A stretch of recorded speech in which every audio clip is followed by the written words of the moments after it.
moderator yang akan membimbing diskusi pada kali ini. Selanjutnya, untuk teman-teman saya dipersilakan untuk memperkenalkan dirinya. Perkenalkan, saya Cindy Valia Ramadana. Perkenalkan, saya Amin Muhammad. Perkenalkan, saya Muhammad Kuya. Perkenalkan, saya Ria Bianti. Baiklah, selanjutnya akan masuk kepada pemaparan. Nah, seperti yang kita ketahui bahwa makhluk hidup mempunyai kapasitas ataupun kemampuan dalam adaptasinya yang masing-masing berbeda dengan makhluk hidup yang lain. Oleh karena itu, di sini ada dataran tinggi. Dataran tinggi merupakan suatu wilayah yang mempunyai ketinggian kurang lebih 500 meter di atas permukaan laut, dengan mempunyai kategori di mana dataran tinggi mempunyai suhu yang lebih rendah dibandingkan dengan dataran rendah dan mempunyai suhu harian yang lebih bervariasi sangat ekstrim. Nah, kemudian untuk termoregulasi sendiri merupakan suatu kemampuan makhluk hidup dalam mempertahankan suhu tubuh untuk supaya stabil setiap saat. Selanjutnya, untuk pemaparan selanjutnya akan disampaikan oleh teman saya, Cindy Valia, silakan. Baik, untuk selanjutnya itu ada mekanisme termoregulasi yang dimana pada hewan dataran tinggi untuk mempertahankan suhu tubuh optimal di lingkungan mekanisme utamanya yaitu yang pertama itu ada adaptasi fisiologi, yaitu lapisan lemak subkutan, lemak tebal di bawah kulit membantu mengisolasi panas tubuh dan mencegah kehilangan panas yang berlebihan. Yang selanjutnya itu ada bulu tebal dan padat, memberikan insulasi ekstra, menciptakan penanganan udara hangat di dekat tubuh. Volume darah dan hemoglobin tinggi, yaitu memastikan distribusi oksigen tetap efektif di lingkungan dengan tekanan oksigen rendah, mendukung metabolisme untuk menghasilkan panas. Peningkatan metabolisme, produksi panas meningkat melalui metabolisme basal yang lebih tinggi untuk menjaga suhu tubuh. Yang kedua itu adaptasi morfologi. Tubuh kompak, yaitu tubuh lebih besar dengan anggota tubuh pendek atau prinsip bermak dan alen untuk meminimalkan kehilangan panas melalui permukaan tubuh. Yang ketiga itu ada adaptasi berperilaku, yaitu berkelompok. Hewan berkelompok untuk meminimalkan kehilangan panas dengan saling berbagi panas tubuh. Yang selanjutnya itu ada aktivitas di waktu tertentu, yaitu hewan lebih aktif di siang hari ketika suhu lebih hangat dan berlindung saat malam hari. Selanjutnya itu ada mencari tempat tertutup, berlindung di gua atau celah batu untuk mengurangi paparan angin dingin. Yang keempat itu ada hibernasi atau torpor. Hewan seperti mamut gunung memasuki periode hibernasi selama musim dingin untuk menghemat energi dan mengurangi kehilangan panas. Dan selanjutnya itu ada penyesuaian metabolisme dan makanan, yaitu konsumsi makanan berkalori tinggi untuk menghasilkan lebih banyak energi dan panas tubuh. Yang terakhir itu ada evaporasi minimal, yaitu mengurangi penguapan melalui keringat atau pernapasan. Selanjutnya saya kembalikan ke moderator. Baiklah, untuk pemaparan selanjutnya akan dijelaskan oleh rekan saya bernama Anggun. Padamu dipersilakan.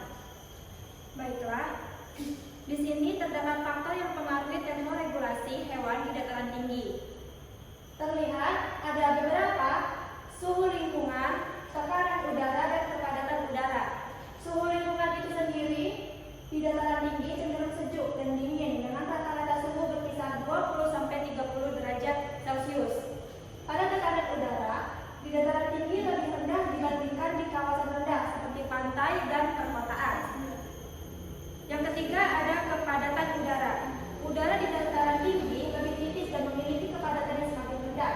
Semakin tidak padat udara, maka suhunya akan semakin dingin. Baiklah, selanjutnya akan saya kembalikan kepada moderator. Baik, terima kasih Anggun. Kemudian pemaparan selanjutnya akan dijelaskan oleh saudara Rukia Priyanti.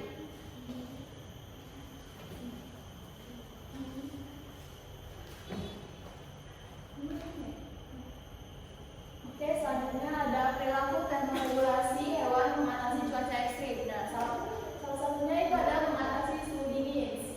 Mengatasi suhu dingin itu dengan cara melindungi diri, ada bulu di bagian tubuhnya yang tebal. Lalu yang kedua ada mengatasi suhu panas.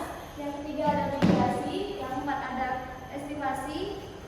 Yang kelima itu perilaku termoregulasi menunjukkan adaptasi luar biasa hewan terhadap lingkungannya agar bisa bertahan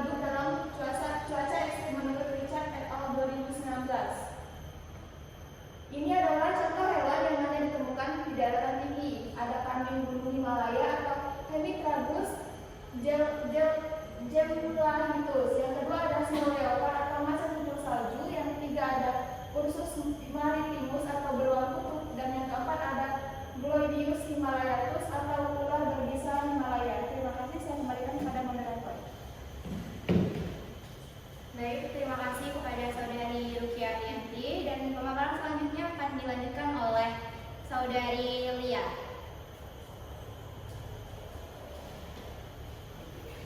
Nah, ini adalah contoh kasus dari PPT yang kami ambil, yaitu termoregulasi pada beruang kutub. Beruang kutub ini memiliki adaptasi termoregulasi yang sangat efektif untuk bertahan di lingkungan yang ekstrim, seperti di kutub utara. Beberapa mekanisme termoregulasi pada beruang kutub, yaitu yang pertama, adaptasi fisiologis. Beruang kutub memiliki lapisan lemak setebal 10 cm dan berfungsi mempertahankan panas tubuh mereka, meskipun suhu lingkungan mereka itu sangat rendah. Yang kedua itu ada adaptasi anatomi, di mana kulit hitam berfungsi untuk menyerap radiasi matahari secara maksimal. Adapun bulu ganda menjebak udara hangat di dekat kulit untuk mengurangi kehilangan panas. Dan tubuh yang besar, rasio volume terhadap pos permukaan tubuh yang besar mengurangi kehilangan panas. Dan yang terakhir itu ada adaptasi perilaku.